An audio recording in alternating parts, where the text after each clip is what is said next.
All right. All right. Shalom, shalom. Before I get started, I want to say Barakatha Yahweh, Barakatha Yahweh Shai, Barakatha Yahweh, Barakatha Yahweh Shai, Barakatha Yahweh, Barakatha Yahweh Shai. All right. All praises to Yahweh, Bahashim Yahweh Shai, Bahashim Rakakwadash. Double honors to the elders at Great Millstone who taught me this truth. Shalom, peace, blessings, and safety be upon you sincere brethren and sisters out there, and your households, all right, in these times we're coming up into, all right, which is the end of Esau's rulership on the planet Earth, okay?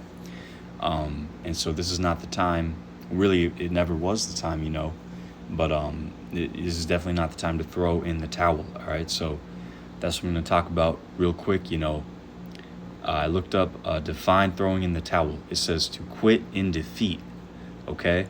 The phrase comes from boxing, in which a fighter indicates surrender by throwing a towel into the ring, all right?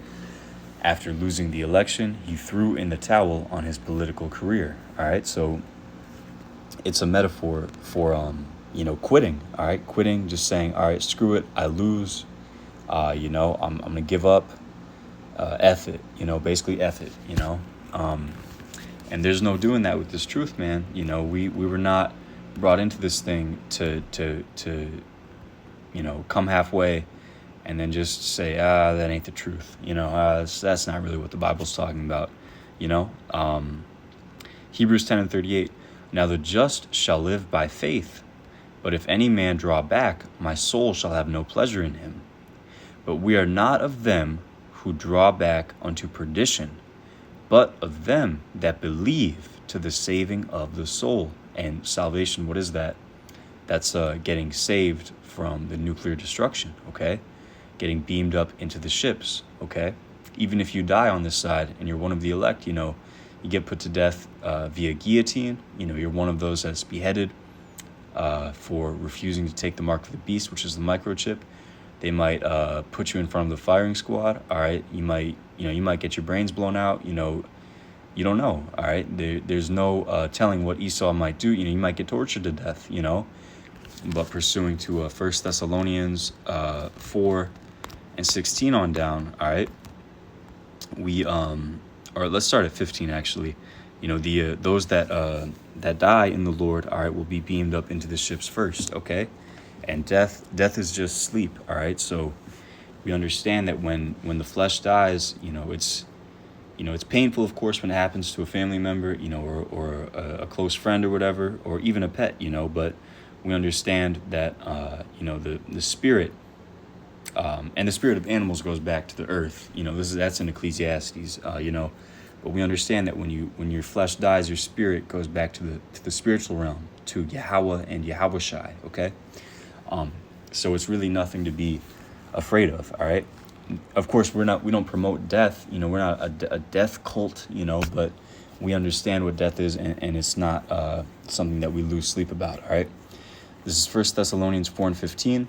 For this we say unto you by the word of the Lord, that we which are alive and remain unto the coming of the Lord shall not prevent them which are asleep. For the Lord himself shall descend from heaven with a shout, with the voice of the archangel, and with the trump of the Most High, and the dead in Yahushai shall rise first. Beautiful. So those who are dead or sleeping in Yahushai, okay, are going to be risen first. Those that were faithful unto death, okay? And then also, elders, men of the Lord, brothers who have transitioned to the spiritual realm, before, Esau starts, throwing us in prison and stuff, like King Masha, Elder High Priest Yaquab, to name a couple, Verse 17, then we which are alive and remain shall be caught up together with them in the clouds to meet the Lord in the air, and so shall we ever be with the Lord. Wherefore comfort one another with these words, right? And that's extremely comforting, We're going to meet the Lord in the air if we are of the elect, and we're going to be changed in an instant, in the twinkling of an eye. 1 Corinthians 15:50 goes into that, all right? So when you hit those ships, you must be changed. You must be perfected, okay? You know, you can't enter into the ships in this wicked, sinful, dirty flesh. You know. But let me get back to the topic at hand. You know, endurance. You know, First Corinthians, Matthew 24:13. But he that shall endure unto the end, the same shall be saved. Plain and simple. You know.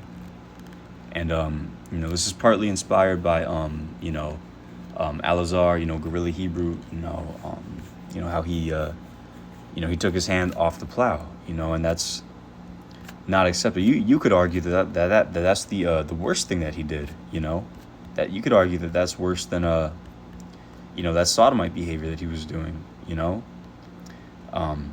In fact, I would say, shit, this is the one thing that you can't come back from. You take your hand off the plow, right? You know, this is Luke 9:62.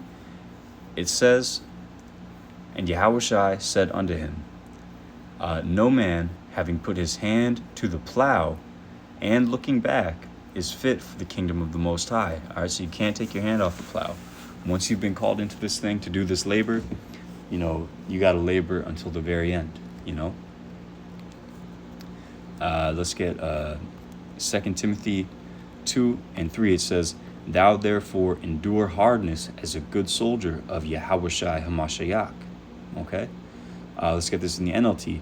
Endure suffering along with me as a good soldier of Hamashiach Yahushua. All right? And that's what it is, you know. We were called to go through hard situations, you know. But, you know, it's all, you know, through the grace and mercy of Yahweh B'Hashem Yahushua, you know, he keeps us in the truth, you know. And that's what we want. That's what we pray, that we stay in the truth. And we pray that we're of the elect. We pray that, you know, we endure until the end. All right? So that's what it is. You know, I just wanted to make that quick little lesson, you know, about endurance. You know, there's no throwing in the towel in when it comes to the truth, all right?